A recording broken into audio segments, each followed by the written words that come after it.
हमने आज प्रॉब्लम लिया है इंटीग्रल्स।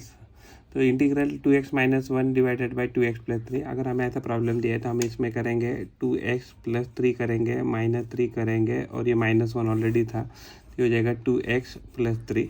अगर हम इसको देखेंगे तो ये हो जाएगा, अगर हम इसको अलग से सेपरेट करते हैं तो हो जाएगा 2x + 3 डिवाइडेड बाई 2x + 3। यहाँ एक्चुअली dx आ जाएगा, तो हर जगह आपको dx लिखना है।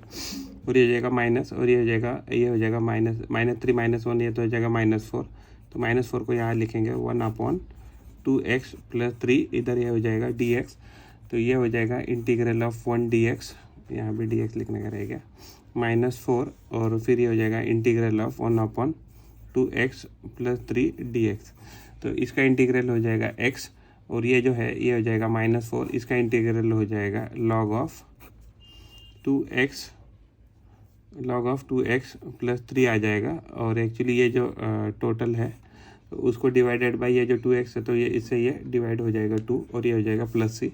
तो ये हो जाएगा 2 × 1 = 2, 2 × 2 = 4, ये हो जाएगा x - 2 log mod of 2x + 3 + c। तो ये इसका आंसर है।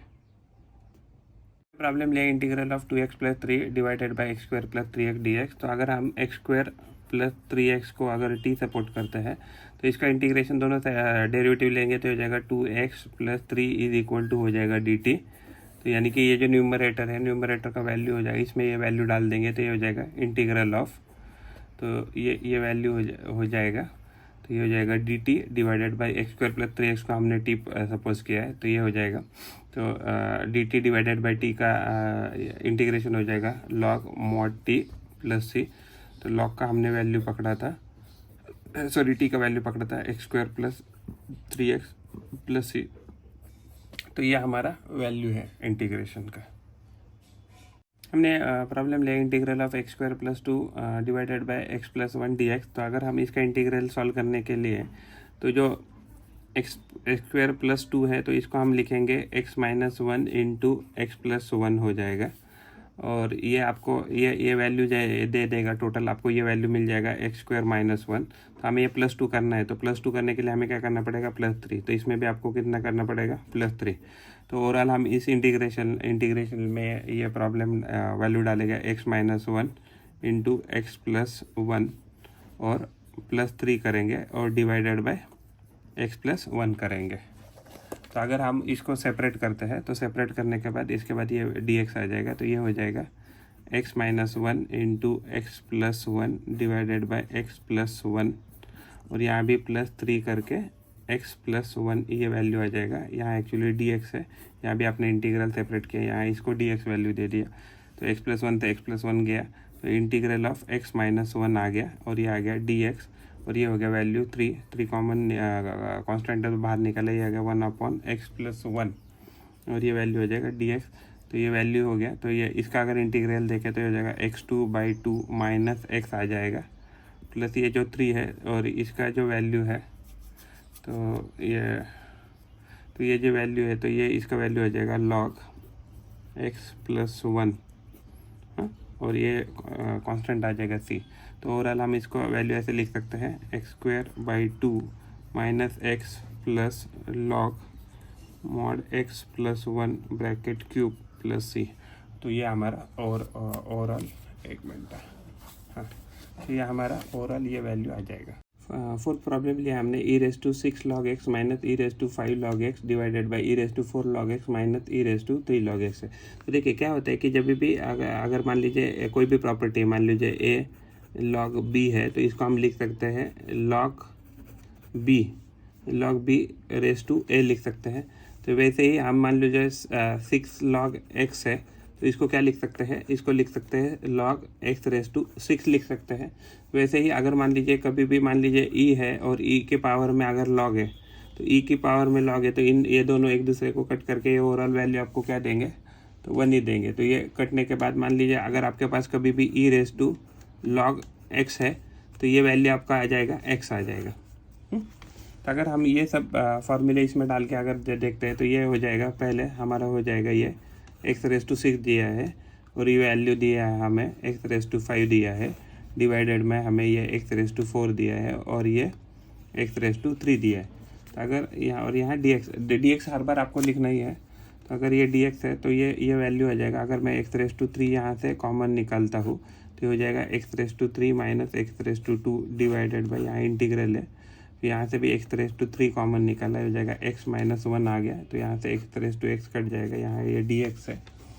और फिर यहाँ अगर वापस हम यहाँ से x² कॉमन निकालते हैं तो ये हो जाएगा x-1 डिवाइडेड बाय x-1 नीचे, और ये हो जाएगा dx। तो ये x-1 से x-1 गया, तो इंटीग्रल निकालना था हमें x² डॉट dx का, तो ये वैल्यू आ जाएगा x³/3 + c इंटीग्रल कांस्टेंट। तो ये हमारा इसका वैल्यू है। प्रॉब्लम लिए integral of 1 + cos x divided by x + sin x dx। तो इस प्रॉब्लम में क्या है, अगर हम x + sin x को अगर हम t पुट करते हैं तो इसका दोनों साइड डेरिवेटिव लेते तो हो जाएगा 1 + cos x इक्वल टू क्या आ जाएगा, 1 + cos x इक्वल टू क्या आ जाएगा, तो आ जाएगा dt, और इधर आ जाएगा dx। तो 1 + cos x dx equal to dt आ जाएगा। तो यानी कि 1 + cos x dx जो है इसका वैल्यू हमारा dt, अगर इसमें हम डालते तो हो जाएगा dt डिवाइडेड बाई, इसका वैल्यू हमने t प्रिज्यूम किया है तो ये क्या आ जाएगा, dt डिवाइडेड बाई t। तो इसका वैल्यू आ जाएगा log t + c आ जाएगा। और t का वैल्यू अगर हम डालते हैं इसमें log t का वैल्यू है x + sin x का मॉड + c। तो ये ओवरऑल इसका आंसर है। प्रॉब्लम ले integral of 1 divided by 1 + cos x dx। तो जो है तो cos x को क्या लिख सकते हैं, cos x को हम लिख सकते हैं 2 cos² x/2 - 1 ऐसे लिख सकते हैं। अगर हम इसको इंटीग्रल में लिख दें तो हो जाएगा 1 डिवाइडेड बाय 1 + 2 cos² x/2 - 1 +1 चला गया, ये हो गया dx। तो ये हो गया overall value 1 divided by 2 cos² x/2, और यहाँ आ जाएगा dx। तो अगर मान लीजिए हाफ को अगर कांस्टेंट है तो बाहर लिखते हैं तो हाफ हो गया ये, और ये हो जाएगा इंटीग्रल ऑफ 1 cos² x/2, और ये हो जाएगा dx। तो इसको लिख सकते हैं 1 इंटीग्रल ऑफ sec² x/2, यहाँ लिख सकते हैं dx। तो जो sec² x/2 होता है तो ये हो जाएगा 1/2। तो sec² x/2 किसका इंटीग्रल, तो ये हो जाएगा आपका tan x/2 का इंटीग्रल है, और प्लस आ जाएगा आपके पास, एक्चुअली क्या हो जाएगा, ये x/2 है तो x/2 से आपको डिवाइड भी करना है। तो अगर आप इसको 1/2 से डिवाइड करते हैं तो ओवरऑल और ये +c हो जाएगा। अगर हम इसको 1/2 लिखते हैं तो 2 कहाँ जाएगा, तो 2 सबसे ऊपर चला जाएगा, तो हो जाएगा × 2 tan x/2 + c आ जाएगा, या c' भी कह तो भी चलेगा, क्योंकि 1/2 से हम उसको मल्टीप्लाई करने वाले हैं। तो यहाँ 2 से 2 गया, तो ये ओवरऑल आपका वैल्यू आया tan x/2 + c'। तो ये आपका ओवरऑल इसका वैल्यू आ गया। प्रॉब्लम ले integral of tan² x dot sec² x dx। तो अगर हम इसको tan x को यहाँ एक्चुअली t पुट करते हैं तो ये क्या हो जाएगा, इसका डेरिवेटिव क्या हो जाएगा, sec² x dx हो जाएगा, और ये हो जाएगा dt। तो यानी इसको अगर हम tan² x लिखते हैं, tan² x लिखते हैं तो ये हो जाएगा t², राइट। तो यहाँ भी स्क्वायर किया, यहाँ भी स्क्वायर किया, तो 1 + tan² x कितना होता है, तो sec² x होता है। तो 1 + tan² x का वैल्यू होता है sec² x। तो अगर हम इस फॉर्म में लिखे तो हो जाएगा 1 + t² इक्वल टू क्या जाएगा, 1 + t² is equal to sec²। तो x को हमने क्या पुट किया है, तो अब sec² x अभी फ़िलहाल हम पकड़ लेते हैं। तो यानी कि जनरली आपका ऐसे फॉर्मेट में आना चाहिए।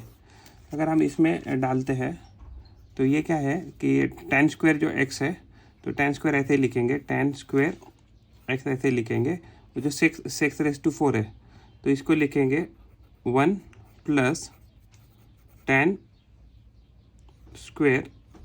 x, और 1 + tan² x, और उसका भी एक्चुअली क्या आना चाहिए, तो ब्रैकेट स्क्वायर आना चाहिए, और ये dx आना चाहिए। तो tan² x को हमने क्या बोला है, तो tan² x को हमने बोला है t², तो ये हो गया 1, और ये हो गया, ये tan² x को हमने बोला है t² इक्वल टू dx, ये वैल्यू आ गया। तो ओवरऑल हमारा ये इंटीग्रल आ गया t² + t⁴ dx आ गया।